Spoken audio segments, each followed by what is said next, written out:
ได้แล้วเนาะ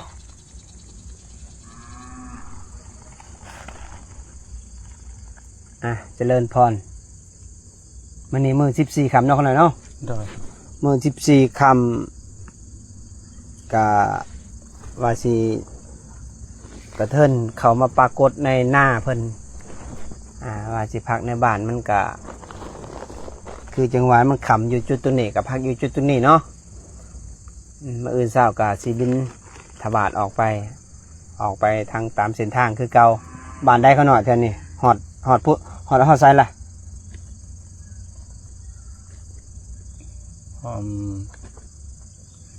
โหจืดตอนฮะบ้านพ้นสะอาดเนาะโอ้ต้อง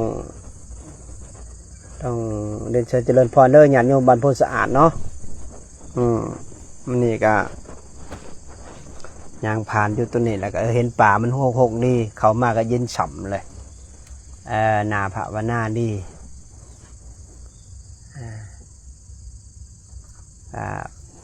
เป็นยังเหตุผลถึงว่า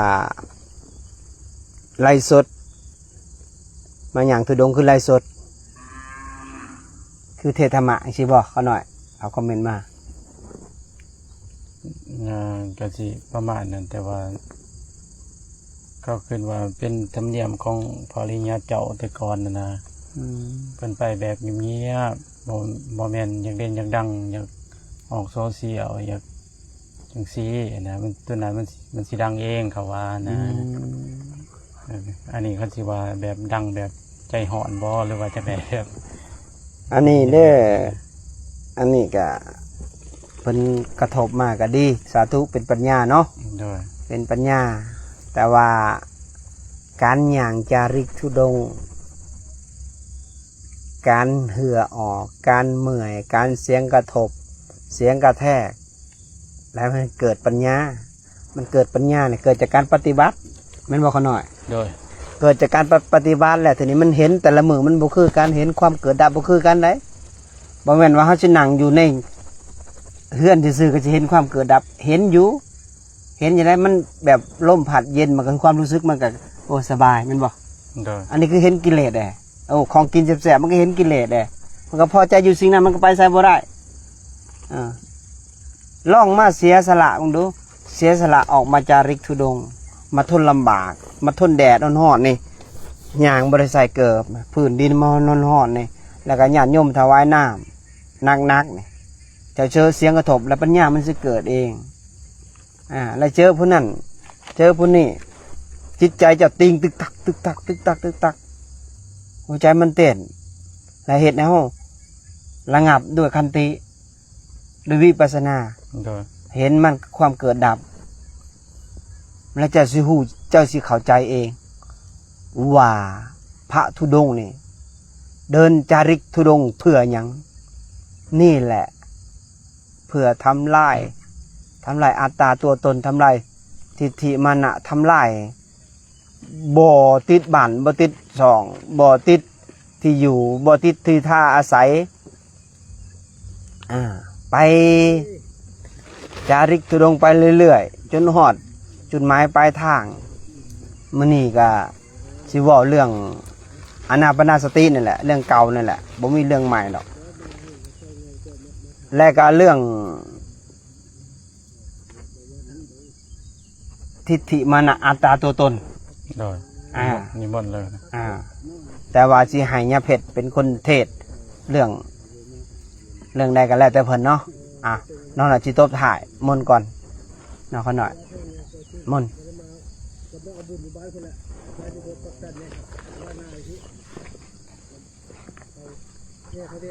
อันยาวว่ามานะทิฏฐิมานะอัตตาตัวตนตัวนี้มันก็จัดในกิเลสขั้นระดับสูงแต่ตัวนี้มันละเอียดอ่อนนะตัวนี้มานะตัวนี้ถ้าว่าเฮาบ่มีทานตั้งมั่นของใจเป็นว่ากำลังสติบ่มีกำลังสติบ่เด่นสติบ่แรงกล้านี่บ่สามารถ เห็นมันได้อัตราตัวนี้นะคือแบบว่ามันจะข่มผู้อื่นสินะมันบางครั้งมันก็ว่าตัวเองดีตัวเองเลิศกว่าเขาหั่นนะนี่มันก็เป็นความรู้สึกอันหนึ่งเพื่อนนี่ มันเป็นมันอะเป็นว่าตัวเองดีว่าตัวเองเด่นความรู้สึกตัวนี้มันเป็นละเอียดแบบเกินว่าปรมัตถธรรมอันสิ่งที่มันละเอียดอ่อนเขาต้องทุกความรู้สึกนะเห็นมันนี่โอ้ก็ได้ว่าแต่ว่าทุกอย่างมันความรู้สึกต่างๆหรือว่าอัตราตัวตนหรือว่ามันอะยังมันเกิดบ่มีสลากแกนสารเหมือนว่ามันก็บ่มีตัวตนมันก็เป็นของไตรลักษณ์คือเก่าหั่นแหละเห็นมันทุกสิ่งทุกอย่างมันเกิดมันกระดับอยู่คือกันนั่นแหละมันก็เป็นอุเบกขานะเลยบทหิวหนาวนะวันนี้เปล่าบทจะออกวันใดหนาวมากเลยเนาะหนาวมากหนาวมันแดดร้ายมันนี่แดดร้ายเนาะถ้าว่าเจ็บเพิ่นหรอกสาธุนิมนต์ก่อนนะครับขอโอกาสก่อนเนาะเลยในจะบอกเรื่องลูกศิษย์ตัวเองเดี๋ยวบอกเรื่องผู้อื่นดอกเรื่องผู้อื่นคาสิว่าให้เนาะบอกลูกศิษย์ตัวเองคือได้แน่คืออย่าป๋องเนี่ยมาอยู่น้ำเจ้าของเนี่ย มาอย่างจาริกธุดงค์ปีแรกปีชีวิตเขาหน่อยโอ้ยเราทุกข์ขนาดนี้เขาหน่อยทุกข์มากกับเขาหน่อยมันสิมาสูบยามานั่นก็บ่ได้กันได้เขาหน่อยเขาหน่อยบีบบังคับเพิ่นน่ะทุกข์พอใจความทุกข์เบิ่งเน้นมันฟ้องได้ขนาดหน้าตาสีตาเนี่ยไม่ต้องบอกหรอกมันฟ้องเลยหัวใจมันเต้นตุบตับ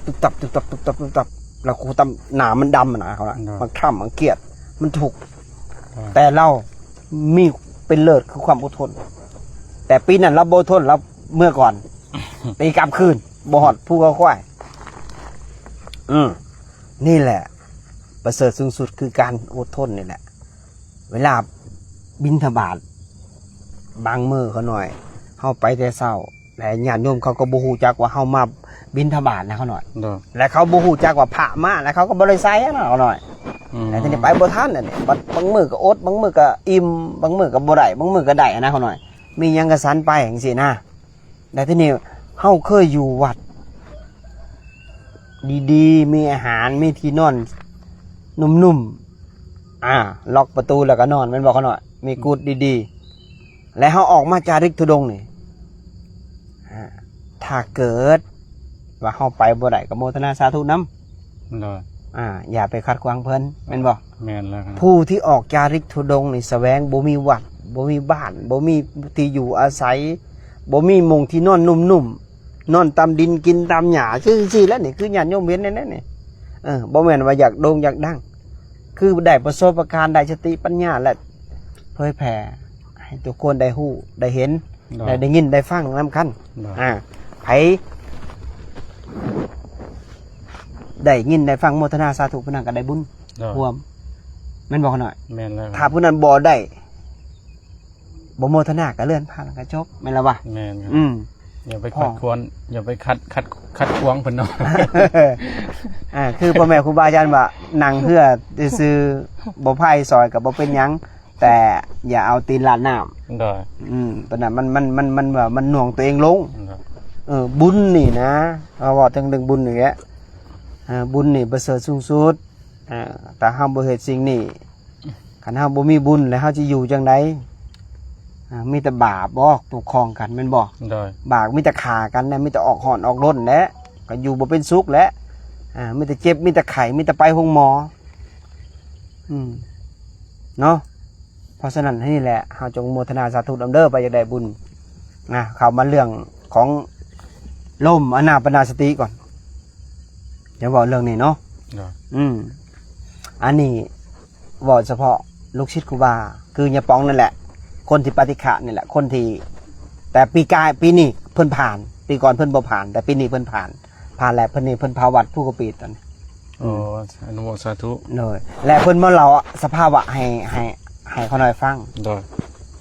อาจารย์เขาหน่อยเมื่อคืนเนี่ยเขาหน่อยหนัง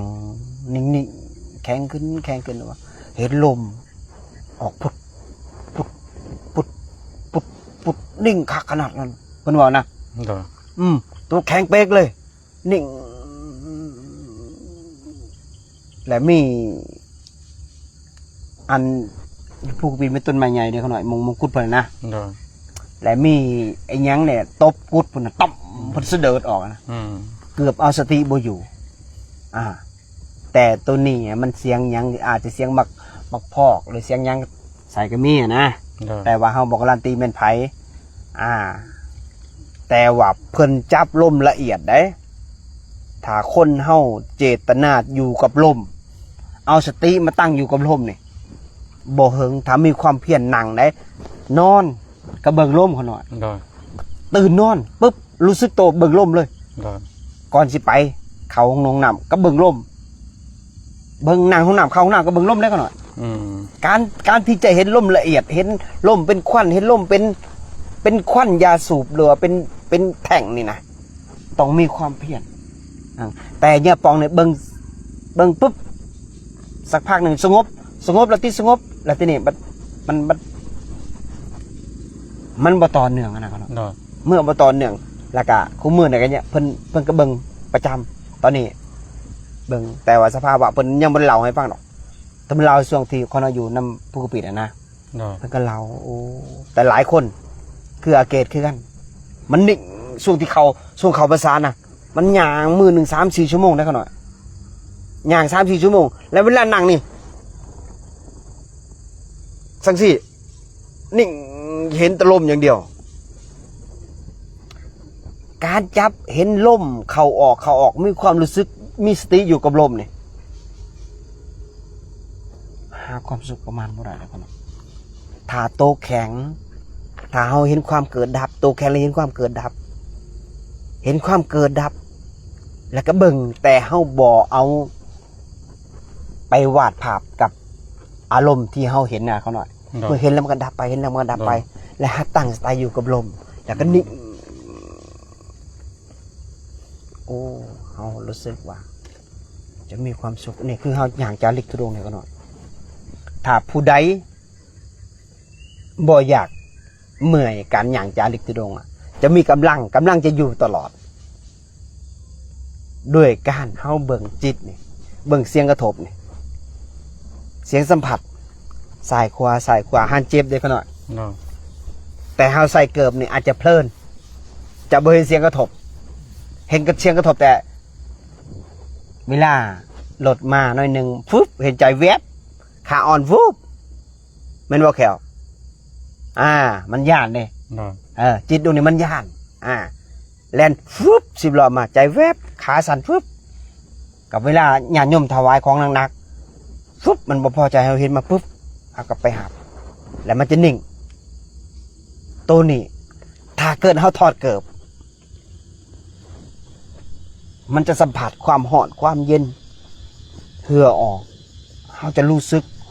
โอ้จะมีความสุขแล้วเห็นแต่เสียงเบิ่งแต่เสียงกระทบเบิ่งอย่างมันเดียวจอบเบิ่งกันหน่อย โดย จอบเบิ่งโอ้ย่างไปมันม่วนได้ก็หน่อยจะมือ1 3-40 กิโลยังบ่เมื่อยเขาหน่อย อ๋อ ตัวนี้เบิ่งเห็นบอกเขาหน่อยย่าง โดย ย่างปุ๊บกำลังมันบ่ตกอะไรเขาหน่อย อืม ปุ๊บถ้ากำลังตกปุ๊บนอนคันเขาหนังบ่ได้เขาก็เอ็นกลายปุ๊บดึงลมเขาหน่อย ดึงลมประมาณจากแล้วแต่จนมันสว่างเขาหน่อย สว่างยังคือจิตเขาสว่างจากลมเขาหน่อย มันแบบว่าเขาดึงลมมันอิ่มแล้วมันสว่างออกเขาหน่อย โดย ประมาณ15 นาทีหรือ20 นาทีมันอิ่มแล้วมันจะออกมาเองมันก็เหมือนกับเขาชาร์จแบตเตอรี่เขาหน่อยมันเตือนลงเพิ่มน้ำเข้าไป มันเต็มปุ๊บแล้วมันก็สว่างปุ๊บตัวนี้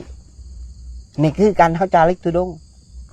และเบิ่งเสียงกระทบนี่ได้ปัญญาเขาหน่อย โดย อ่า ที่ว่าพวกเบิ่งล่มดีๆนะคือตัวแข็งปั๊บบางอันบางองค์เพิ่นทำความเพียรบนตัวเนื่องเหมือนคือว่าแบบมันไปบ่ฮอดไสบ่มันคือว่าใจมัน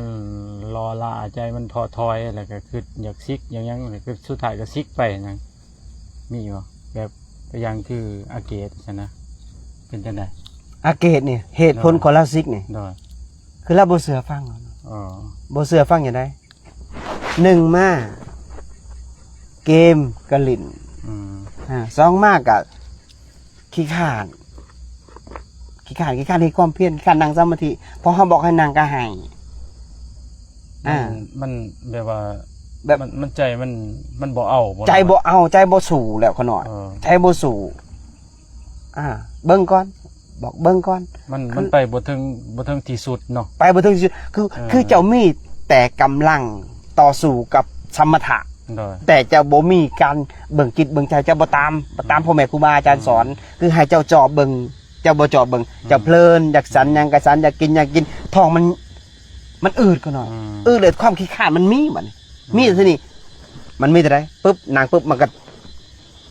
แสดงว่า นิวรณ์เข้าร วมๆโดยนิวรณ์มันเข้าครอบคลุมเนาะ โดยนี่ว่ามันขอบคุม อืม แล้วทีนี้ไปซื้อความคิด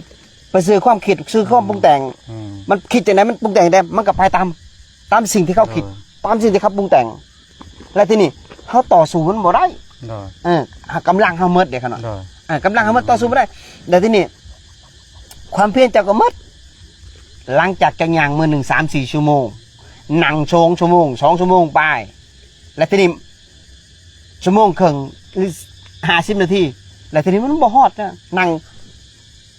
30 นาทีก็เบื่อละ โดย เบื่อยังย้อนจะขาดความตั้งมั่น อืม ขาดความเพียรขาดความตั้งมั่นขาดบ่เบิ่งจิตเบิ่งใจตัวเองบ่เบิ่งความคิดบ่เบิ่งความปรุงแต่งแล้วไปตามอารมณ์ที่มันพอใจมันพอไปเสพหยังแหละมันเสพลิ้นทางคือว่าเฮาก็บ่อันนี้มันเป็นเด็กน้อย โดย เพราะว่ามันยังบ่ผ่านเกณฑ์ โดย ที่จะให้เขาไปสู่ความเดินตามพ่อแม่ครูบาอาจารย์แบบเอาจริงเอาจังเขาหน่อย ความรุดผลเนาะ เออ มันบ่ได้เนาะ มันบ่ได้เขาหน่อย มีพระองค์หนึงคือกันแต่ว่าเบิร์นสื่อแล้วก็คือกันแบบคล้ายๆคือแต่ว่าเราไปเรามีลิมิตได้เรามีลิมิตนั่นเห็นมีพ่อแม่ครูบาอาจารย์มาบอกว่าให้เจ้าเล่งเอาตัวความเพียรอย่างเพียรประคองจิตไว้ละอกุศลพยายามละเมื่อละแล้วก็พอกพูนกุศลให้มันขึ้นตื่มนะให้มีความเพียรตลอดสม่ำเสมอนี่สุดท้ายเราก็ปฏิบัติตามในนิมิตเห็นไหมแล้วก็ดีไปอยู่ได้จนเท่าทุกวันนี้ครูบาองค์นั้นก็เป็นมีชื่อเสียงอะไรจะบอกชื่อดอกจะว่าความเพียรนี่มันสำคัญที่สุดเนาะ สำคัญ จังว่าขน่อยกันบทิมความเพียรบทิมอานาปานสติบทิมการเบิ่งลมเวลาขน่อยตอนแรกๆกันเวลาเบิ่งลมไป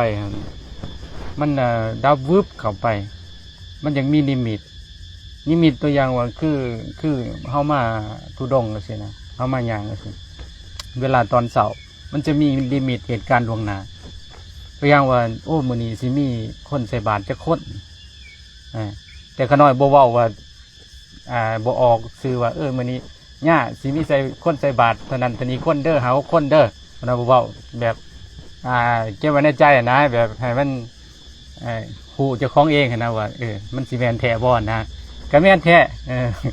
รายการแต่ก่อนก็ตลอดนะคือมื้อก่อนช่วงก่อนไปนำหมู่คณะก็มื้อนี้ว่าก็หมู่คณะไอ้มื้อนี้ต้องเกี่ยมก็เข่งไปใส่ได้บัดนี้เกี่ยมกันตาไปใส่ได้มีคนสิใส่บาตรลายมื้อนี้นะก็แม่นอีหลีจนเอามาบ่ได้จนคนแก่มาให้ส่งมาให้ มี อัน เห นี้ ตุตัวนี้มีเหตุ โดยแล้วก็มื้อนึงก็โอ้ยมื้อนานเขาสิใส่มีห่อนึงสังเกตเบิ่งแม่นอีหลีบ่กับแม่นกับแม่นอีหลีความจริงก็เรียกว่ามันเป็นเหตุการณ์ที่ลิมิตตัวนี้แต่ก็เบิ่งซื่อๆขน่อยเบิ่งซื่อๆแต่ก็อันนั้นมันเกิดกับหญ้าอยู่บ่ เกิด โดย นี่มากันมหาคนนี่ผู้ใดนั่งขี้ข้านนั่งสมาธิเนี่ยเขามาบอกเลยเอ้ยพวกนี้ไม่ต้องให้สั้นเข่าเมื่อกี้ข้านนั่งสมาธิ โดยไปก็สุดนี่ขึ้นผู้ควาย ก่อนขึ้นรอบครั้งแรกเขาหน่อย โดย พวกนี้กี่การนั่งสมาธิ อืม มื้ออื่นไม่ต้องสั้นเข่าบ่มีคนใส่สักคนเลยเขาหน่อย โอ้ แล้วกันอยู่ผู้ควายกับเขามาบอกเลยพวกนี้สกปรกหลาย อืม ให้มันลงนี้ซะ โดย มีคนมากระซิบใส่บอกคือเมื่อคืนนี้คือกัน โดย กระซิบยังโอ้ยมันบอกเรื่องจะคุ้มขาบ่สำเนียนะ อืม ในหูนี่นะ อืมเอา สิคุ้มขาบ่ เออ แต่ว่าอันนี้เฮามันเป็นแค่ลิมิตจะเป็นจริงบางครั้งนะ โดย ลิมิตตัวนี้เนี่ยไปเขาญาติโยมอาจารย์เอ้ยคนหน่อยเห็นอาจารย์ตุดงมาคนหน่อยรอถาใส่บาตร โดย เห็นบอกเห็นนะปุ๊บเขาก็บอกเลย อาจารย์หายจึกซื้ออื่นคนหน่อยฝันเห็นอาจารย์เมื่อคืนนี่อาจารย์ยางทุดงดีใจได้ใส่บาตรหาย อืม มีเขาหน่อย แล้วก็บางข้างนะเขาจมนี่นะเขาหน่อย โอ้ยผ่าสบงนี่ขาดนี่คือขาดนี่ชีกันหน่อย โอ้ยเหตุจะได้จะมีผ่าเปลี่ยนบอกเกิน30 นาทีเขาหน่อย มีคนมาถวายข้างหน้าเขาหน่อยงงบอก อืม มันเป็นเหตุบังเอิญตัวนี้เนาะ แม่นนะเห็นว่า เป็นเหตุบังเอิญ เห็นว่ากำลังเนาะ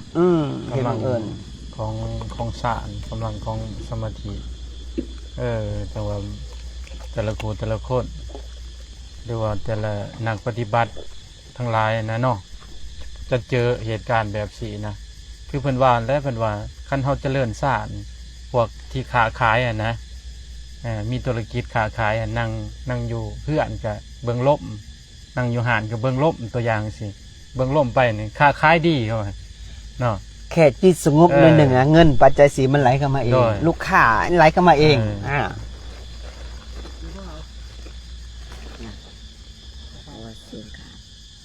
เสียงขาดบ่โอ้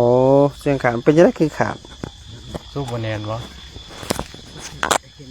เป็นน้ำโทรศัพท์บ่ โทรศัพท์มันเป็นยังโทรศัพท์บ่จากยังได้หน่วยใหม่บ่จาก ตลอดเนาะ ตลอดเลยบ่มีเงินซื้อนะ มีเงินซื้อที่ซื้อหน่วยใหม่สิดอก อาจารย์พระเอาพระอาจารย์เอกเพิ่นถวายเงินปัจจัยซื้อโทรศัพท์หน่วยใหม่ก็แต่บ่ได้ซื้อเขาหน่อยเขาต้องขอไปสร้างศาลาให้เพิ่นซะ อืม อาบุญในเพิ่นตัวนั้นมันหลายกว่านะ อืม โทรศัพท์เลยก็เลยคิดว่ามันยังพอใช้ได้ยังใส่ไปก่อนนะแล้วทีนี้บ่อยู่มันมีปัญหามีเสียงแล้วบ่ลูก เริ่มมีอาการผมตั้งแต่มันถึงหนามมานะ เม็ดจิเลเลยเนาะ เริ่มมีอาการอันเด เด้ เนี่ยบ่เสียงขึ้น อันนี้มันน่ะจนนั้นมันหยุดปุ๊บ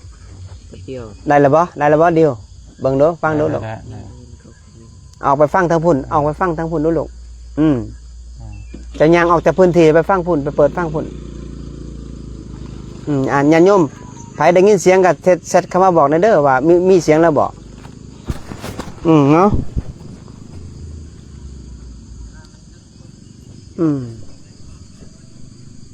ได้แล้วเนาะได้แล้วเนาะโอเคโอ้ยว่าฮอดไซแล้วบางอย่างเนี่ย ว่าเรื่องการเจริญสารกันที่ว่าพวก ฮอดชาติ ค้า เนาะ ขายอย่างยังนะ นั่นพวกขาขายเนาะ พวกค้าขายนี่พวกได้เจริญสารนี่แบบยาวว่ามันเงินคำมันไหลมาเองนะ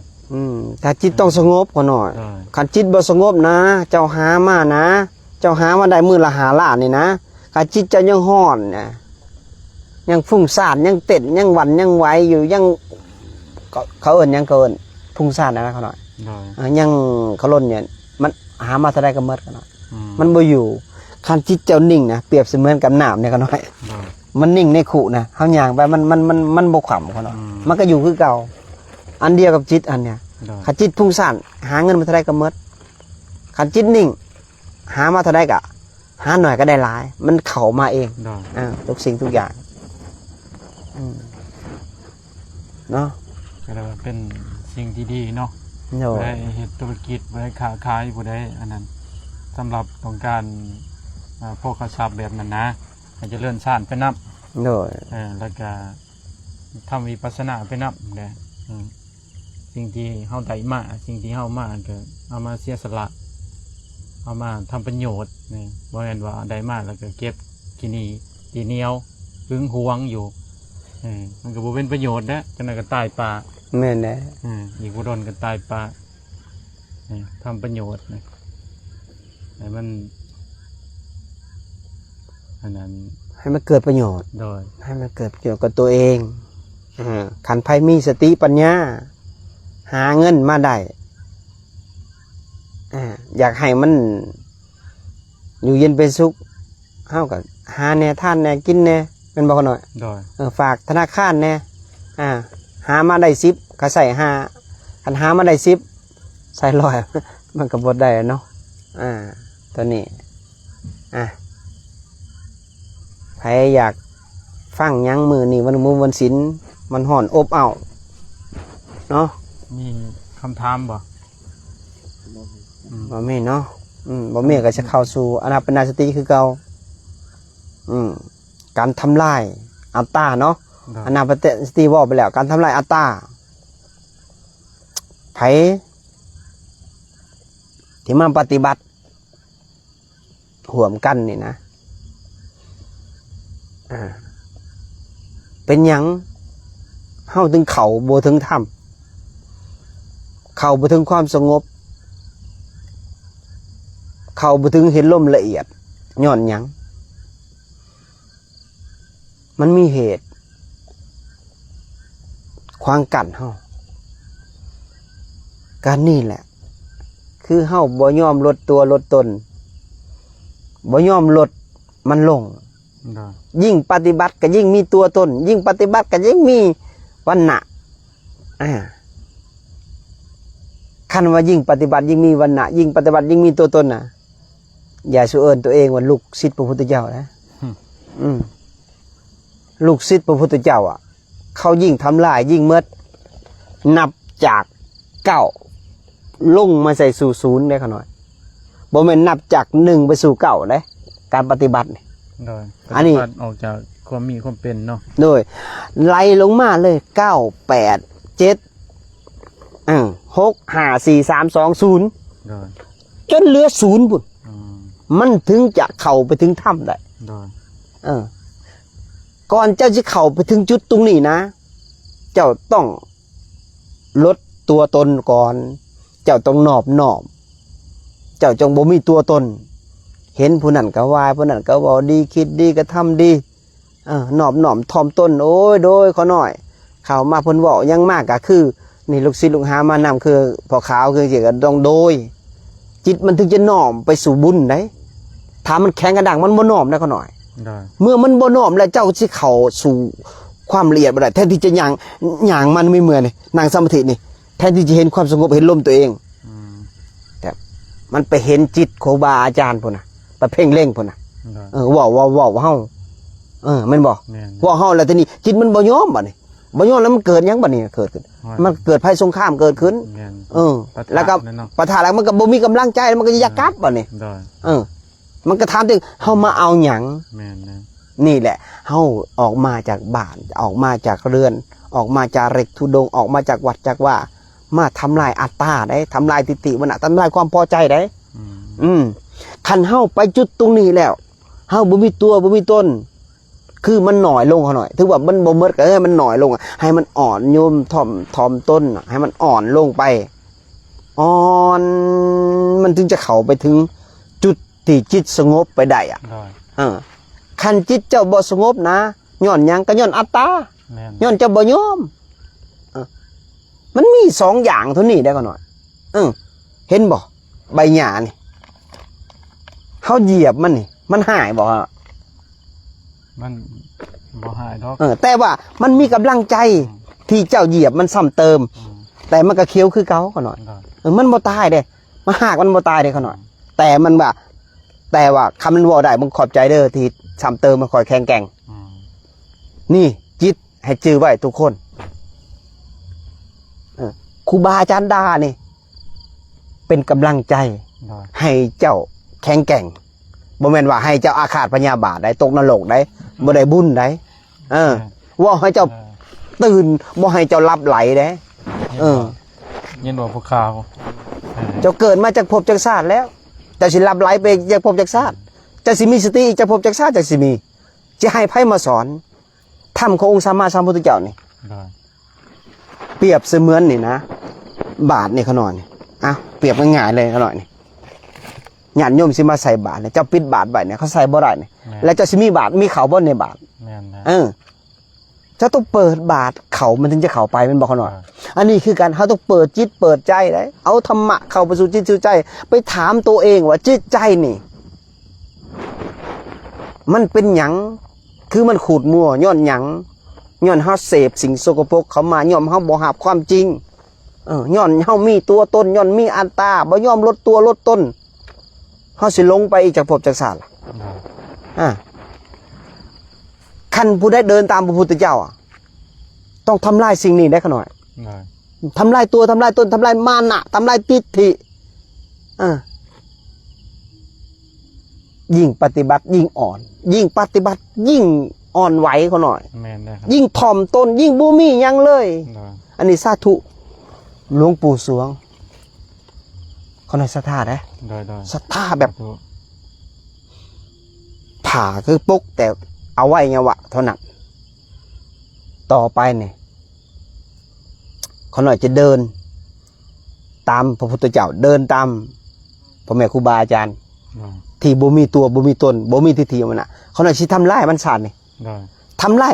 สาธุ บ่ว่ามันสิเหลือสำใดเขาหน่อยก็สิเฮ็ดมัน สาธุ จนสิ้นลมหายใจเขาหน่อยสิบ่ยอมแพ้ต่อกิเลสเด้ ได้ มาเกิดมาพ่อทำแล้วเขาหน่อยบ่ประมาทถ้าประมาทนะบ่ฮู้ว่าชาติใดเขาหน่อยจะเกิดใหม่แม่นบ่ แม่นได้ ต้องทำลายมันในชาตินี้ถ้าไผผู้ที่อุปถัมภ์อุปถากโมทนาสาธุนำกับสาธุเนาะเนาะ แม่น อันนี้ก็สั่งหยังเริ่มละสั่งกดสั่งหยังเนาะเนาะ มันมีอยู่แล้ว แต่ว่า สาธุ เตรียมพร้อมหยังเตรียมพร้อมจะออกจากบ่มีวัดคำไซนอนหันอยู่ทำนี่ทำนั่นไปเรื่อยๆเขาหน่อย ได้ ไปเรื่อยๆครบปี2027วันที่1แต่ว่าจะเริ่มจากจุดตรงนี้ไปเลย จะบ่รอนั่นบอกเขาหน่อย ได้ จะไปทำลายไปเรื่อยจนไปเห็นกับโมทนาสาธุนะแต่ว่าเขาหน่อยอยู่เนี่ยเขาหน่อย เปรียบเสมือนกับน้ำนองสระเขาหน่อยมันนิ่ง ได้ แต่คนไปกวนมันก็ขุ่นไม่บอกเขาหน่อย แม่น เมื่อมันขุ่นแล้วสินเขาก็บริสุทธิ์ได้เขาหน่อย ได้ แล้วก็มันก็บ่ปลอดภัยได้เขาหน่อย เขาก็สิจมได้เขาหน่อยแม่นบ่จมบ่ จมเนี่ย เมื่อเฮาฮู้ว่ามันน้ำมันมีขี้ตมเฮาก็บ่อยู่แม่นบ่ ได้ เฮาก็บ่ลงแม่นบ่เขาหน่อยเฮาก็ไปมองมันสะอาดแม่นบ่ไปเรื่อยๆน้ำมันไหลมันก็สะอาดแม่นบ่เขาหน่อยเฮาก็สันได้กินได้มันก็สบายจิตสบายใจแม่นบ่ ได้คนมีปัญญาเนาะ โดยเขาหน่อย ก็จังว่า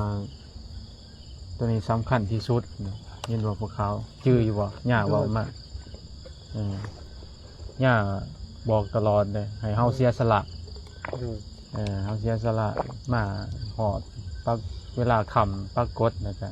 เก็บหันเก็บนี่เฮ็ดนั่นเฮ็ดนี่โหลดเมื่อยก็อดเอา แล้วว่าย่าว่าเอาบุญจะได้บุญสิเกิดจะได้บุญสิเกิดนะนั่นแหละกันบุญเกิดเป็นว่ากุศลมันก็เกิดตาม บุญมันเกิดจากความอ้อมน้อมถ่อมตนความเสียสละนี่ความที่อุปธรรมอุปถากครูบาอาจารย์มันเกิดบุญเบิดเมื่อเกิดบุญแล้วแกมันสิกุศลมันก็ตามมาคือความสลาดนี่ความสลาดพลิกไว้เฮ็ดหันเฮ็ดนี้เป็นว่าต่อไปแต่มันก็สิปัญญามันก็สิเสียบแหลมมันก็สิทำลายอัตตาตัวตนได้คือญาแล้วว่าทำลายตัวอัตตาตัวตนได้จนบ่มีหยังพุ่นแหละคำว่าทำลายเพราะว่าเฮามาปฏิบัตินะเฮาให้มันบ่เอาหยังเด้มีแต่เสียได้แม่นบ่เสียกิเลสเสียความโกรธปฏิฆะเดือนร้อนความโลภความโกรธความหลงมีแต่เสียบ่ได้ นี่แม่นบ่ โดยนี่คำของพระพุทธเจ้า โดย เฮาต้องระลึกถึงเพิ่นได้ โดย ถึงจะเข้าถึงเพิ่นได้ได้ แม่น ไปอยู่เดินตามคำขอหน่อยศรัทธาพระพุทธเจ้า แต่ว่ายิ่งปฏิบัติก็ยิ่งมีความอยากเอ้า โดย มันแม่นอยู่บ่จังซั่นยิ่งปฏิบัติก็ยิ่งอยากมีอยากได้อยากมีนี่นะ กิเลสยังโตขึ้นเนาะ แห่งใหญ่ขึ้นแห่งใหญ่ขึ้นแห่งหนาขึ้นหนาขึ้นอันบ่แม่นอย่างตามเพิ่นนั่นน่ะคันศรัทธาเพิ่นที่แท้จริง ยิ่งปฏิบัติ ยิ่งอ่อน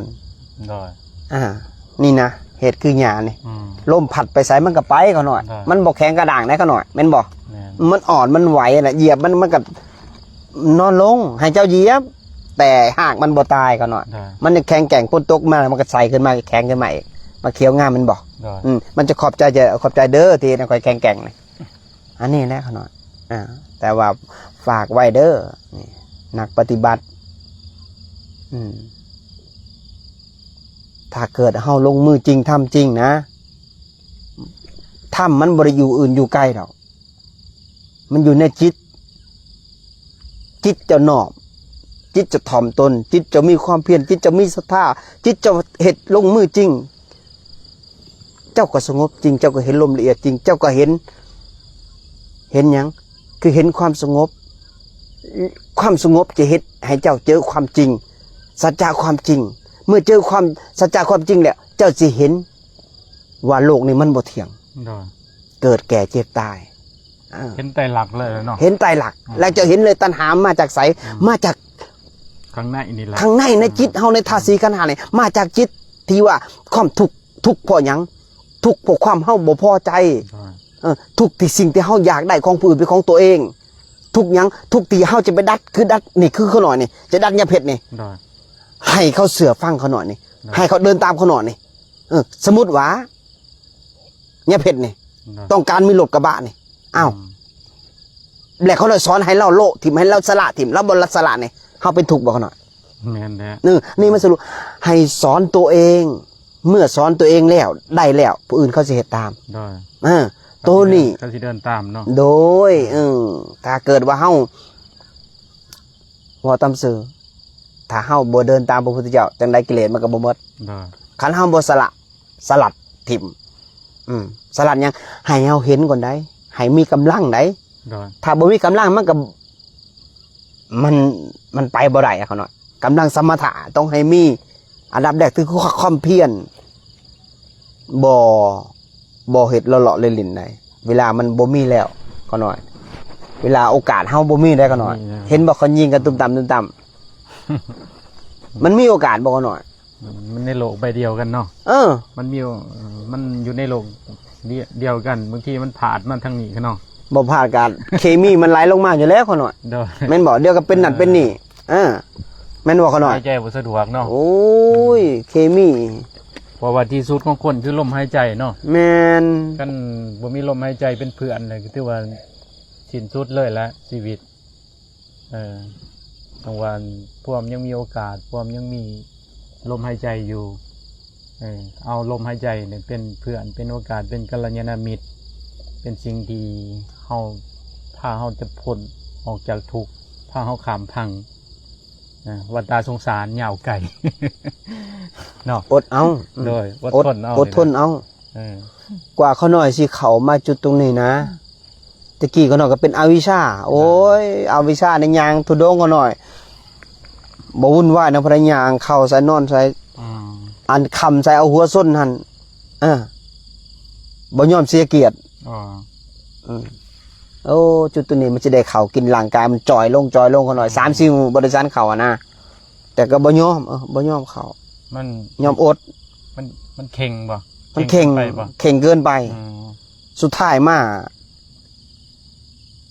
เงินกับบริจาคเป็นไข่ยูคนหน่อยใส่สลมใจถุงบ่มีเงินจ่าย อ๋อ แล้วจิตมันโผล่ขึ้นมามันเจ้าบ่มีปัญญา อ๋อจะบ่รักษาถาดกันเนาะ เจ้าบ่มีปัญญาเจ้าพระพุทธเจ้าบ่หับคนโง่ อ๋อ ให้ตกนรกไปก่อนว่าเอาโย อ๋อ จับได้แค่รักษาธาตุขันธ์ซื่อๆรักษาไอ้หวานยาทานั่งพอรักษาตัวเองนะเขาหน่อย ได้ พอตัวเองเอาหลอดเห็นถ้ำแล้วจิตหลุดพ้นแล้วค่อยปล่อยธาตุสีขันธ์หาย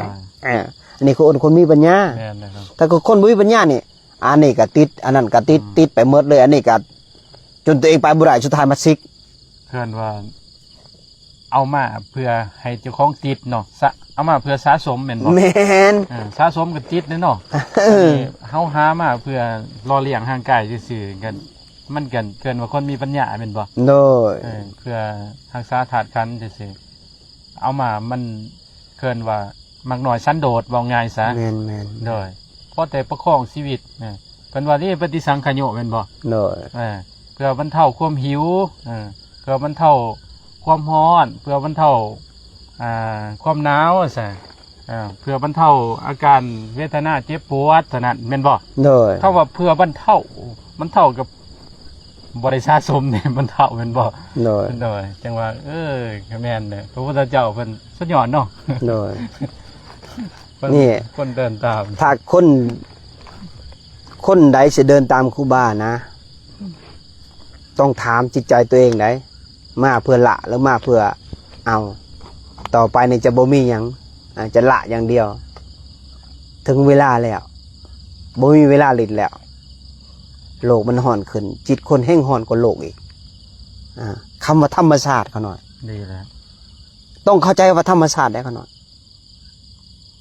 แต่เฮาไปดัดธรรมศาสตร์ ไปดัดธรรมชาติคือดัด คือสมมติว่าอันนี้เนี่ยเป็นธรรมชาติของจิตของญาณบ่แต่เขาเนี่ยไปขอบคุมแหละแล้วมันไปคุมธรรมชาติแล้วมันบ่ได้เขาหน่อยมันบ่เป็นธรรมชาติได้บ่เนี่ยนะคือธรรมชาติคือปล่อยคือฮู้จักเขาเห็นเขาโอสัจจะความจริงเขาเป็นแบบนี้จะตายแบบนี้แล้วเฮาบ่คุมเขาแล้วก็ปล่อยตามเขาแต่เฮาจะเตือนก็เตือนไปที่ฟังหรือบ่ฟังก็เรื่องของเจ้า เรื่องของเจ้า ไปเจตนาดีแล้ว พระพุทธเจ้ายังบอกอยู่ว่าคือพระอาจารย์หลวงตาเนาะหลวงตาเพิ่นยังบอกอยู่เด้ว่ามึงอย่าสอนคนโง่ข้าสอนคนโง่เขาจะเกลียดมึงเขาจะเกลียดจะสั่งเนาะอันนี้หลวงตาสิ้นคิดเพิ่นว่าถ้ามึงสอนคนฉลาดเขาจะรักมึงเอาไปพิจารณาดีๆแม่นล่ะบ่แล้วเฮาบ่ผิดว่าควายบ่กินหญ้าแทนที่คมให้เขาฮักมันก็บ่กินเนาะมันบ่กินควายมันบ่กินหญ้าจะสิไปคมมันก็ฮักคงที่ไปของเขาขึ้นนรกเขาพอใจเด้พอใจเสพสมพอใจในสิ่งเหล่านั้นสิ่งที่เหนาเหม็นๆน่ะสิ่งที่สกปรกเนาะสิ่งที่สกปรกเขาเสพสมกับสัตว์นิรศาลเปรตสัตว์นรกเขาพอใจสิ่งที่เขาอยากไปเจ้าสิไปดึงเขาขึ้นสวรรค์นี่โธ่เขาสั่งเจ้าเลยเด้เพิ่นๆนี่เขาจะคันมีอาวุธเขาเจ้าก็สิทำลายเจ้าได้ที่ขาทิ่มซื่อๆเนาะแม่นแต่เฮามีปัญญาได้บ่นี่เฮาก็เดินตามพระพุทธเจ้าโอ้สันโลกย่อมมาเป็นตามคำปล่อยเขาไปเฮาฮู้แล้ว ดึงจิตคนนี่นะเขาหน่อยความลำบากได้เขาหน่อยนะเฮาแบกภูเขาแบกอันโคกขึ้นภูเขายังไงกว่าเลยยังก็สิแบกจิตผู้หนึ่งออกจากนรกได้เขาหน่อยโอ้เขาต้องเขาสิ่งเขาต้องการนี่เขาหน่อยไปเห็นนี่มันเห็นเนี่ยเขาหน่อยแค่เลี้ยวเบิ่งตาเขาสิ่งที่เขาต้องการที่เขาจะไปอันนี้บริอวดแต่มันพอหู้นะเนาะโอ้สิ่งที่เขาพอใจโอ้เขาถูกสิ่งนี้เขาต้องการสิ่งนี้เขาจะดึงเขาออกเขาบ่ยอมฟังอะไรปล่อยเขาแต่กูมือเนี่ยเขาหน่อยภูมิใจแล้วภูมิใจยังคือมันปล่อยปล่อยที่จะดึงผู้นั้นดึงผู้นี้นะสัตว์โลกย่อมมาเป็นตามกรรมปล่อยเข้าไปไผสิตามไผสิไปนำกับโมทนาสาธุแต่ว่าเขาหน่อย ปรณาเอาไว้ในธรรมหลวงปู่มันเขาหน่อยอารมณ์เป็นเดิมพันในศาสตร์นี้จะทำลายกิเลสจะประหารกิเลสจะทำลายอัตตาทำลายทิฏฐิทำลายจนมันบ่เหลือซากแต่ว่ามันสิไปหอดไสแล้วแต่มันแล้วแต่กำลังแล้วแต่ถัดขันที่เฮาพอดูแลได้ว่ามันบ่แตกสลายก่อนนะเขาเนาะแล้วแต่ตัวนี้เรียกว่าปฏิญาณตนว่าสิบ่หยุดความเพียรโดยสิบ่หยุดละเลยการปฏิบัติเนาะแม่นล้าน%ตัวนี้จะอยู่แบบบ่มีบ้านจะอยู่แบบบ่มีวัดจะไปเรื่อยๆวัดที่สร้างก็มีโอกาสกลับไปจำพอออกมาสร้างก็ไปต่อแล้วก็สิจำบ่จำมุงเดียวไปเรื่อยๆเขาเนาะไปเรื่อยๆถ้าผู้ใดสนใจอยากติดตามอยากฟังธรรมก็นำไปฟังบ่นำไปฟังนำไปฟังแล้วนำปฏิบัติแต่อย่ามาได้เขาหน่อยศรัทธาแต่เขาหน่อยขี้ข้านยางขี้ข้านเฮ็ดขี้ข้านกระทำเขาหน่อยอยากนอนแล้วกินแล้วนอน บทเนี้ยนะบ่ได้แล้วเนาะ แล้วพอเราเว้าปุ๊บพอหายปุ๊บ เขียด พอ เนาะ เตือนปุ๊บเครียด ประเทศธรรมะบ่ถึกใจกับบ่พอใจ ประเทศธรรมะถึกใจกับดีใจหัวยิ้มพอใจ โดย ย้อนหยังเจ้าบ่ได้มาสิ่งนี้คอยบอกได้เลยว่าเจ้าบ่ต้องมาก็ได้ขันมาแบบเอาใจตัวเองมาดัดจิตอาจารย์ให้ถึกจิตเจ้านะจิตครูบาอาจารย์มันถึกกับจิตตัวเองแม่นบ่ โดย เจ้ามาแล้ว เจ้าต้องยอมรับว่าเพิ่นด่าเพิ่นปล่อยเพิ่นเว้าเพิ่นเตือนสติให้เฮาเป็นคนให้ดึงเฮากว่าสิเฮาออกมาจากให้กว่าเฮาจะมีสติได้มันก็บ่แม่นธรรมดามันบ่หน่อย แม่นแล้วก็เนาะ อืม ก่อนจะตื่นจากความลับไหลของเฮานะ จากความลับไหลที่มันกิเลสเฮามันจมเฮานอนจมกับกิเลสมายาวนานหลายผลหลายศาสตร์ผู้ที่มีอินทรีย์บารมีสะสมมาน้อยหนึงนั่นนะเพียงแต่ว่าจุดกลขนวนหรือว่ากระซิบใส่นิดนึงเขาก็ตื่นเลยผู้ที่สะสมอินทรีย์มา หน่อย ตื่นยังตื่นแล้วเขาก็เกี่ยวปฏิบัตินั่นคือหญ้าสี่นะหญ้าสี่โทษพระพุทธเจ้าพระก็ยังว่าอุปมาประไมเหมือนสร้างปั่นหมอสร้างปั่นไห้หันแหละหรือว่าเขาเบ็ดแล้วเบ็ดอีกนอกคัดแล้วคัดอีก โดย เอาอยู่หันแล้วสี่โทษเจ้าสี่เจ้าอยู่หันอย่างเลยนี่แหละเกินว่าพ่อแม่ครูบาอาจารย์โดนเมตตาเด้จังสี่โทษเนาะจังบอกเฮานะเพราะฉะนั้นโอ้ยเป็นว่างเสยเลยในเรื่องของเจ้าจะอยากจมนรกจมปักอยู่ในกระจมของเจ้านะ เมื่อสอนบ่ได้ก็ให้นรกสอนมันเนาะ โดยให้นั่นโลกซ้อนเจ้าเกินวันจะจมปักในของเนาเหมือนอุปมาเหมือนสองเสี่ยว เสี่ยวหนึ่งไปเกิดอยู่ในสวมแต่เสี่ยวหนึ่งไปเกิดอยู่เทิงสวรรค์ เสี่ยวอยู่เทิงสวรรค์อันนั้นคิดหอดเสี่ยว โอ้ยไปเข้าเป็นมนุษย์น้ำกันหักกันยังกับแบ่งปันกันกินหอดเด้เสี่ยวอยู่สวรรค์เนี่ยพอเราเสวยสุขเด้เราเสวยของทิพย์เนาะแล้วก็ยังเสี่ยวเสวยนับก็ได้ว่าเบิ่งก่อนเสี่ยวไปเกิดอยู่ไสวะ ไปเกิดในสวม ไปลงไปสวมแล้วไปถามเฮ้ยเสี่ยวกูอยู่สวรรค์ผลกูมีความสุขจังสันจังสี่นะไปบ่ไปเกิดน้ำกูไปอยู่สวรรค์น้ำกูโอ้ยเจ้าความสุขของเจ้าเราให้ค่อยฟังเบิ่งเป็นจังไดนะว่าบ่นั่นนะบ่เสี่ยวโอ้ยค่อยเวลาค่อยนึกอิหยังขึ้นมาหั่นมีของทิพย์ข่อยอยากหยังข่อยก็ได้กินนะว่าบ่เสี่ยวอยู่ทั้งสวรรค์โอ้ยเฮาเฮงกลัวโตนว่าเวลาเฮาอยากอิหยังนี่มนุษย์เฮ็ดปวดลงเฮากินโลดว่า ความพอใจคือนอนกับมีความพอใจในนอนเนาะ โดย จังว่าไปโลดกูไปไปอยู่ของเจ้าพุ่นเลยนานเกินว่าแต่ละภูแต่ละภูมิของเขาพอใจของเขาอ่ะนะแต่ว่าเฮาอยู่สูงแล้วเฮาเลี้ยวเห็นนั่นสิ่งที่เรานั่นมันเปื้อนแม่นบ่มันสกปรกอุปมาเหมือนสัตว์ดิลสารเนี่ยมันกินอุจจาระกินของเน่าของเหม็นหมูหมานี่นะแม่นบ่เขาเป็นมนุษย์เนี่ยเขาภูมิสูงกว่าเขาแม่นบ่แม่นบ่กันหน่อยเขาเห็นโอ้ยมันกินสกปรกแท้นั่นแต่ว่ามันก็พอใจของมัน ก็พอใจสิ่งที่มันกินเนาะ โดยอะไรจังว่านี่แหละจิตคือกันเด้อเขาอยู่ในระดับนี้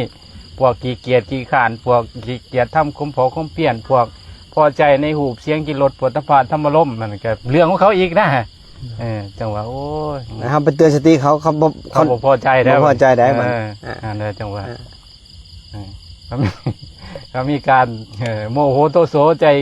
เจ้าอีกแล้วกับแบบเดียวบางคืนเนี่ยเด้อเฮาเทศไปเทศมาเขาก็ว่าคุว่านี่อยากดังก็ว่าอยากดังจะได้บ่เรื่องอยากมันก็อยากอยู่แม่นบ่แต่ว่าเขาฮู้ว่าเจตนาความอยากของเฮานี่มันมีประโยชน์บ่นะแบบเดียวกับอยากเขากันแล้วเจ้าบ่อยากว่าเขาเป็นบ่ล่ะเจตนาเจ้ากินเขาเพื่อหยังเขาเจ้าก็อยากเขาคือกันแต่ว่าเจตนาจะกินเพื่ออิ่มเป็นบ่นี่เขาก็อยากคือกันอยากเทศอยากเว้าแต่ว่าเจตนาค่อยเพื่ออยากโปรดคนเป็นบ่เพื่ออยากให้คนออกจากนรกเป็นบ่เพื่อให้อยากคนออกจากเปรตอสุรกายสัตว์นรกสัตว์เดรัจฉานซั่นน่ะนี่ได้เจตนาเฮาเนี่ยนะ ก็อยากคือกัน แต่ว่าความอยากข่อยก็ฮู้ว่าข่อยอยากแม่นบ่ โดย ข่อยสามารถ ธุ ตัดมันได้ตัวอย่างว่าซั่นนะสามารถทิมได้เพราะว่ามันเป็นของโลกเพราะว่ามันเป็นกิเลสเป็นอนุสัยอย่างน้อยให้ก็สร้างเหตุเป็นบ่เพื่อโลกเพื่อสังคมเนาะ โดยขนาด แม่นบ่กันหน่อย โดยขนาด จังว่านี่แหละสิ่งนี่แหละคนเขาบ่เข้าใจ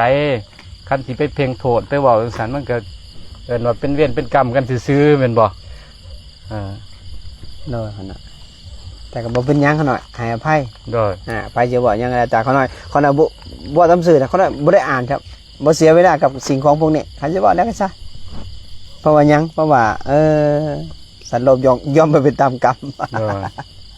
กรรมโมนาวัตจิโลโกเนาะแต่ให้ฮู้ว่าที่เฮากระทำทุกเก่าอย่างทุกที่นำมาเพียนภาวนาทุกคนบริษัททั้ง4จงมีส่วนแห่งบุญ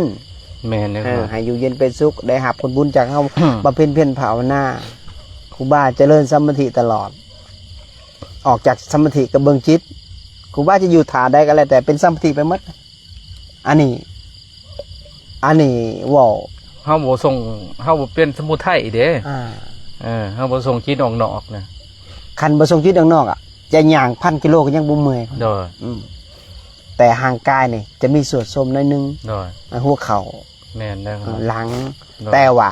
เมื่อนั่งสมาธิปุ๊บประมาณ5ที่10ที่นี่มันจะตึงเลยครับ กำลังมันก็ กำลังกลับคือเก่า กลับคือเก่าเนาะ มันบอกคือจิตดวงนี่มันบอกออกไปเพ่งเล็งผู้อื่นน่ะมันบอกเป็นอกุศลแล้ว โดย คือมันเป็นแต่สิ่งที่ดีๆนะกันหน่อย โดย เพราะว่าเฮาจอบเบิ่งแต่ละมือเนี่ยมันจะคิดอย่างปุ๊บสายตาปุ๊บมันเห็นแล้วปุ๊บมันไปปุ๊บเลย โดย ไม่ให้ปุ๊บปั๊บปุ๊บได้ยินเสียงคือได้ยินแล้วนี่เขาเสพดนตรีมันได้ยินคือของมันเขาก็เทตามเอาของเขาไป คือเรื่องของเขาเนาะ เรื่องของเขา เรื่องของธรรมศาสตร์ของเขาเนาะ มันบอกปฏิฆะคือเมื่อก่อนมันปฏิฆะ คู่มือเนี่ยโอ้ยมันหับคู่แล้วมันก็ดับไปหาบูแล้วมันก็ดับไปเรื่องของมันมีแต่มันบ่มีเฮาได้เขาเนาะมีแต่มันเห็นมันหูมันได้ยินมันได้ลิ้มรสมันกระซิบใส่หูมันว่ามันเห็นมาเลยเสื้อเป็นมันของมันมันบ่เป็นตัวเฮาแหละมันคนละส่วนแล้วเขาหน่อยมันคนละส่วนแหละอันนี้คือว่าจิตเป็นหยังครูบาย่างทุดงปีหนึ่งอันนี้รอบที่3ก่อนหน่อยห้อยปีหนึ่งมันสิบ่หลายพันกิโลบ่มันก็หลายเนาะปีหนึ่งปีนี่คือขึ้นปีกายนี่ได้ขนาดออกภาษาก็ขึ้นภูเขาควายเลยเนาะออกจากภูควายกับกามากับไปส้นเผาละเทิงแต่รอบที่3อันนี้แต่ว่า3เถื่อเนาะโดย3เถื่อแต่หัวเข่าเนี่ยก็ยังคือเก่าเพราะว่ามียาดีบ่ครูบาก็มียาดีแล้วสติของพระพุทธเจ้าบ่ส่งจิตออกนอกนี่ยาวิเศษขนาดสาธุตัวนี้ได้ญาติโยมเอ้ยถ้าไผส่งจิตออกนอกจิตมันเดิมเขาหน่อยคนที่บ่มีพลังจิตนี่ดิกมันจะมือขามันจะอ่อนมันจะบ่มีกำลังเขาหน่อยมันเด็กเหมือนกับน้ำเนี่ยมันหัวลงมันจะโล่งเลยเขาหน่อยจะชาร์จแบต3-4 มื้อ 4-5 มื้อ 5-6 มื้อก็ยังบ่เต็มอันนี้คือว่าส่งจิตปฏิฆะผู้อื่นเขาส่งจิตออกนอกหลายตัวนี้มันเลยเมื่อยมันเลยไม่มีกำลังต่อสู้กับกิเลสบ่มีกำลังตัดความปรุงแต่งมันก็คิดลุ่มเขามันหูจักจุดอ่อนจากตัวนี้มันแห้งนำเขาเลยแบบมันอัดมันเต็มเฮาคือกันเมื่อมันหูจักจุดอ่อนมันตัวนี้เฮาปิดปุ๊บเฮาก็สูบลมเบิ่งจิตนี่บ่ให้มันเสื่อมคำมันบ่เสื่อมแล้วสบายสบายแม้กระทั่งนอนยังมีสติตัวนี้เฮาเจริญได้เดี๋ยวบ่มีโอกาสนอกกันหน่อยเนาะจังหวะย่างมากก็สบายอยู่แบบเบิ่งลมมาเรื่อยๆจังหวะแดดตอนย่างอย่าพยายามเบิ่งลมตอนย่างก็เบิ่งอยู่แบบว่าเบิ่งความคิดเบิ่งเสียงกระทบเสียงสัมผัสกันเนาะเสียงสัมผัสอันนี้กัลยาณมิตรเฮาเตือนกันบอกกันเมื่อครูบาพิษมันทุกสิ่งทุกอย่างมันบ่มีของจีรังกันหน่อยมันเป็นของบ่เที่ยงมันเป็นของหลินมันแม้กระทั่งร่างกายมันกระทั่งยังไม่ของหลินมันเป็นของบ่เที่ยงในโลกใบนี้ เฮาจะไปยึดหยังทุกสิ่งทุกอย่างคันเฮายึดนะแสดงว่าจิตเฮาติดกันหน่อย โดย แม้กระทั่งเส้นผมเนี่ยเขาหน่อยนี่แม้กระทั่งเส้นใหม่นี่ถ้าเฮายึดจิตมันยึดจิตมันพอใจมันถึงติดได้กันหน่อยแต่จิตมันบ่พอใจมันบ่ติดมันปล่อย เห็นแล้วก็ปล่อย มันติดลำบากเลยเนาะ ลำบาก จัง มัน ลำบาก ไปบ่ได้เขาหน่อย เหมือนพระเพิ่นติดอยู่ในจีวรนั่นแหละเนาะ อืม ไปเกิดเป็นเล่นตายในจีวรนะอ๋อสำคัญในจิต สำคัญเขาหน่อย การยึดการติด ผ่านในการทำปกแกไว้วะซื่อ เออ ๆ มวยติดนี่เนาะ บ่ให้ติดจีวรคือบุคค เพิ่ ล นว่าปัจจัย4ก็บ่ให้มีแนวติดในปัจจัย4เนาะ โดยบ่ จี ให้ วร ติด ก็บ่ให้ติดบาทก็บ่ให้ติด แม่น เพื่อนก็บ่ให้ติดเฉพาะว่าเพิ่นสร้างเรือนงามๆพระพุทธเจ้าเพิ่นให้อยู่แบบเรือน3x4หยังประมาณนี้ระยะบ่ใหญ่เกินไป โดย เนาะอ๋อให้อยู่แบบพอบังแดดบังลมบังพลนะยินบ่แต่ว่า เฮาติด เขาหน่อยมีบัญชี อืม บัญชีในนี่เมียอาจจะอันมีญาติโยมมันก็จะคิดแล้วจะหน่อย โดย อาจารย์คือมีบัญชีตัวเอง อีกบ่เฮิงเด้ออีกบ่เฮิงอีกประมาณจักเดือนเขาหน่อย 8-9 เดือนบ่ 8-9 เดือนสิสละเมดสละทุกสิ่งทุกอย่าง อืม จะเหลือแต่โทรศัพท์ถ่ายโซลาร์ก็อาจสิสละคือกันแต่เบิ่งก่อน อันนี้ยังบ่ได้การันตีเขาหน่อยเต็มร้อยแต่บัญชีนี่การันตีได้เลยว่าสิสละ อ๋อ ทุกบัญชีสิสละออกให้หมดจะบ่เหลือหยังสิเหลือแต่บาทกับกฎ โดย แล้วก็จีวรเท่านั้น ตัวนี้สำคัญได้บาทนี่คือหน้าได้ เอ้าบ่มีบาทเสียจะได้ แม่ หน้าสันเนาะได้ หน้าสัน หน้ากินนะ หน้าสันแล้วก็ไปบ่มีวัดพร้อม โดย คำใช้นอนหัน โดย จนกว่าร่างกายแตกสลายเราอย่าไปจำอยู่ไทยบ้างประจำอยู่ลาวบ้างประจำอยู่ภูกระควายจำอยู่อันนั้น เหี้ยบักบ่ อินเดียก็อยากไปอยู่คันมันบ่มีอันนี้ที่บ่มีคนออกค่าตัวเครื่องบินอะไรที่ โอ้ยหญ้าเอิ้นว่าปลูกนั่นไว้เลยบ่ อยาก ลึด ไป ดอกเนี่ย เมื่ออาญาว่าเรื่องอินเดียแล้วเขาก็สิว่าให้ฟังเนาะ โดย เขาน่ะเป็นนางอยู่พุทธคยาเขาหน่อยนางแต่ตีห้าเขาหน่อยจนฮอด9 โมงมันนั่งเป็นช่วงที่เป็นสาแต่ว่าเขาหน่อยอันนั้นไปปีกายปีซื่นนี่นะเขาหน่อยก็ยังไม่ได้กระจ่างดอก โดย อาตาตัวตนคนนั้นไปเตอลมอยู่พุทธคยาได้เขาหน่อย อ๋อ เออ สาธุ เหมือนกับเห็นตึกถล่มเลยเขาหน่อย นั่งอยู่หันจนเขาเป่ามาวีดเขาหน่อย เข้าเป่าให้เลิกบ่ ให้เลิกให้ออกอ่ะ ว่า แสดงว่ามันเขามีเวลาจำกัดเกินเนาะ ฮอด9 โมงกลางคืนเขาเป่าให้ออกเขาหน่อย นางไปอันนั้น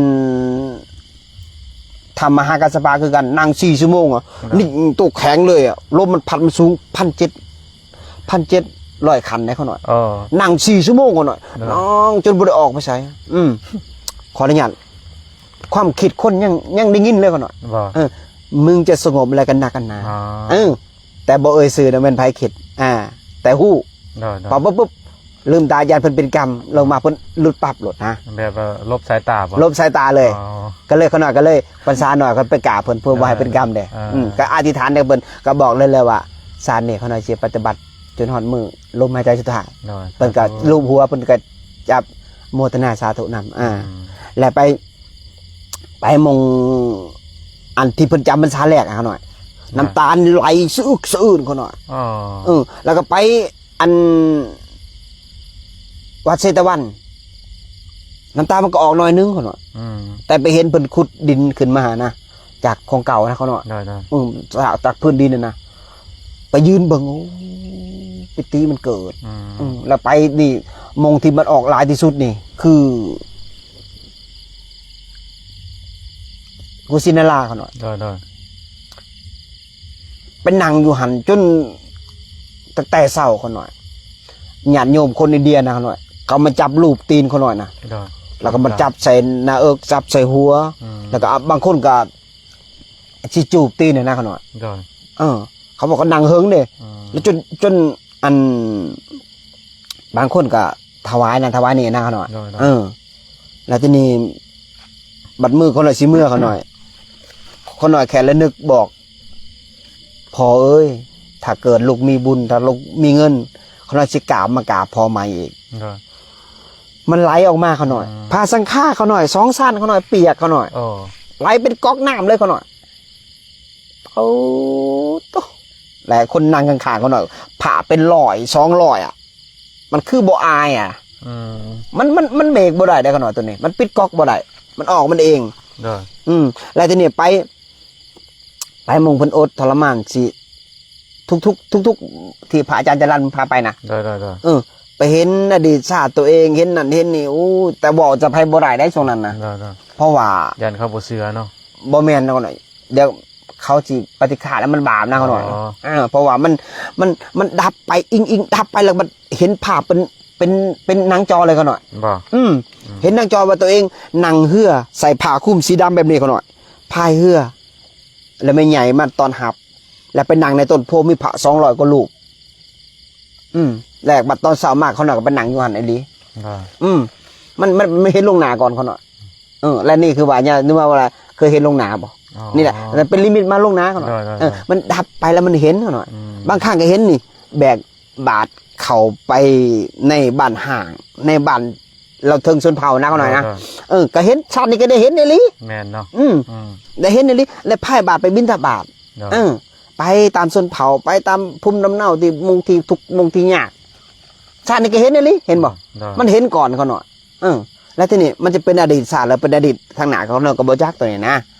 แต่มันเป็นภาพออกมาเลย ทุกภพทุกชาติเขาหน่อยเป็นพระธุดงค์มาหลายภพหลายชาติ โดย แต่ว่ามันดับแล้วมันเห็นเขาหน่อยมันดับธรรมดาได้เขาหน่อยนะบ่แม่นว่าดับคือความฝันนะคือหนังจริงๆนะอิงมันจะหมุนติวดับปึ๊กไปเลย บางครั้งก็ดิ้งยางพุ่นอยู่เทิงพุ่นตามเมฆสีขาวๆเขาหน่อย โดย มือขัดหลังอันนี้มันเป็นหยัง เป็นสภาวะหยังครูบาเขาหน่อยกับโบหูตัวนี้แต่เป็นหยังถึงเหล่าอันนี้กระเทินบอกก็เลยบอกมันจบเนาะ โดย บางครั้งก็เฮาเกิดมีความคิดเขาหน่อย มีความคิดว่าจะเห็นแม่ตัวเองนะมันก็ดิดปึ้งออกมาเลยนะนี่เขาซ่านเนี่ยบ่มีความคิดเขาหน่อยถ้ามีความคิดบ่แม่นซ่านเขาหน่อยซ่านจะบ่ต้อนหับ คนมีความคิดคนมีอดีต คนมีหยังบ่ต้อนหับหยังเลย ความจำบ่มีหยังเลย แสดงว่าขาซึกของการขาเขาสารนี่คือมอยมีความคิดเนาะ โดย ขาซึกมันนะ แม่น โดยเฉพาะตัวสังเวสีสถานมองประสูตรตัดสรุลาออกบวชหรือว่าปรินิพพานนี่เนาะสังเวสีสถานนี่เนาะเป็นสิ่งที่ดีเนาะผู้ได้ไปกราบเนาะมันสิมีเกิดปิติเนาะคือหยาว่าต้องเกิดปิติหยาว่ามา เพิ่นว่าผู้ใดไปสีสังเวยแล้ว เกิดปิติแล้วเพิ่นว่าบุคคลนั้นมีโอกาสรอดจากนรก โดย แม่นแท้บ่อันนี้ก็อันนี้ต้องถามผู้ที่เพิ่นอ่านยอดการยกแต่ละพ่อแม่ครูบาอาจารย์เพิ่นบอกในนั้นก็หน่อยก็เลยบอกตามพ่อแม่ครูบาอาจารย์เพิ่นเนาะก็หน่อยเนาะ แต่ก็ขั้นใจ แต่ว่า ใจมันขึ้นปิติใจมันเอิบอิ่มเรื่องว่าใจมันเป็นกุศลมันก็เป็นของอารมณ์ของสวรรค์เนี่ยมันบอก โดยถ้าอันนี้นั่นนะถ้าเกิดปิติเกิดนี่นะแสดงว่าจิตเขานั้นมันอ่อนเขาหน่อย ได้ ถ้าเกิดจิตแข็งกระด้างนั้นอัตราตัวตนมันบ่อ่อนเลยต้องให้เจ้าเกิดอีก100 ศาสตร์นะเจ้ายังบ่เห็นปิติ ได้ รสลิมเจ้ายังบ่เห็นริมรสชาติของพระพุทธเจ้าเลย ได้ ได้กันหน่อยได้ตัวนี้เรื่องจริงกันหน่อย แม่น ก่อนจะสิปิติจะเกิดจิตจะต้องอ่อนก่อนกันหน่อยแม่นบอกกันหน่อย แม่นนะ จิตจะต้องอ่อนโยนวอนไหว ศรัทธามา จะต้องศรัทธาพระพุทธเจ้าเต็มร้อยมันถึงจะอ่อนได้ ได้ บ่แม่นแหละเขาหน่อยศรัทธาเด้อแต่ว่าเขาหน่อย บ่เฮ็ดตามเพิ่นบ่เฮ็ดตามเพิ่นคำสอนของเพิ่นอันนะฮอด30 นาทีแล้วบ่ลูก น่าจะสมองวะ บ่ ได้50 นาทีกลัวหมด นะ บอสอยู่ในหันคลิกเบิ่งสีแดงๆหั่นนะ อันนี้เราสู่กันฟังเนาะถ้ามีโอกาสก็เฮาสิไปบ่ปีหน้าเขาหน่อย โอ้ก็น้อยแล้วแต่ย่าดอก ขน้อยอันบ่มีกำลัง อ่า มันต้องอาศัยกำลังอยู่ คันมีโอกาสไปเนาะ ได้ ไปก่อนตายไปอีกเทื่อหนึงก็ยังดีเนาะ ได้ แล้วกับกันเฮาบ่ไปเฮากับไปย่างน้ำเพิ่นพอได้ขาดตัวเครื่องบินไปน้ำเพิ่น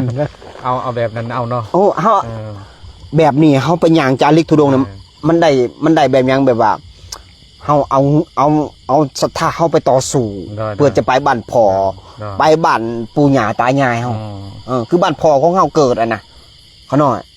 ไปเห็นนะมันเหมือนกับอยู่สุลุมพินีมงเพิ่นบรรลุมงเพิ่นเกิดนะโอ้หนังเบิ่งมันจะมีมันม่วนนะเขาน้อยจะนั่งสมาธิอยู่นี่5ชั่วโมงเป็นนั่งอยู่พุ่นชั่วโมงเดียวอยู่พุ่นอิ่มกว่า5ชั่วโมงเขาน้อยมันสัมผัสได้เขาน้อยผู้ที่ได้สมาธิได้เขาน้อยได้ชาติได้สมาธิสัมผัสได้เขาน้อยมันได้ของเก่าได้เขาน้อยสัมผัสได้เลยตัวนี้โอ้สุดยอดเนาะสุดท้ายมามีหยังบอกอย่ายอมเนาะขนาด บ่มีหยังหลายแล้วเอามือละน้อยซ้ำนี้ก็โอเคแล้ว เนาะขนาดเนาะ ได้ ไฟกับบ่มี คือว่าฟังน่าจะคือว่าสมควรเสียเวลาแล้วญาติโยมฟังไปแล้วก็น้อมเข้าหาตัวเองสิ่งใดมันเป็นประโยชน์ก็เอาไปปฏิบัติเนาะ เด้อขนาด สิ่งใดมันบ่ถูกต้องมันอันนั้นก็ทิมทิมแถวใดก็ได้ทิมบ่น้อยก็ได้บ่มันเป็นประโยชน์บ่มันบ่เป็นประโยชน์นั่นแหละเห็นว่าในเหล่าไก่มันก็มีขี้ไก่มันก็มีไข่ไก่โตไก่เอาก็เลือกเอาแต่สิ่งที่มันเป็นประโยชน์เนาะที่มันกินได้บริโภคได้สิ่งที่มันใส่ซอยได้กันคนมีปัญญาขี้ไก่มันก็ยังใส่ได้เด้เนาะ โดยขนาด เอาไปใส่ปุ๋ยใส่หันใส่นี่จังว่าครูอาจารย์เพิ่นเว้ามากก็เป็นประโยชน์เบิดนั่นแหละโดยคันผู้ที่มีเจตนาหรือว่ามีศรัทธาฟังนะก็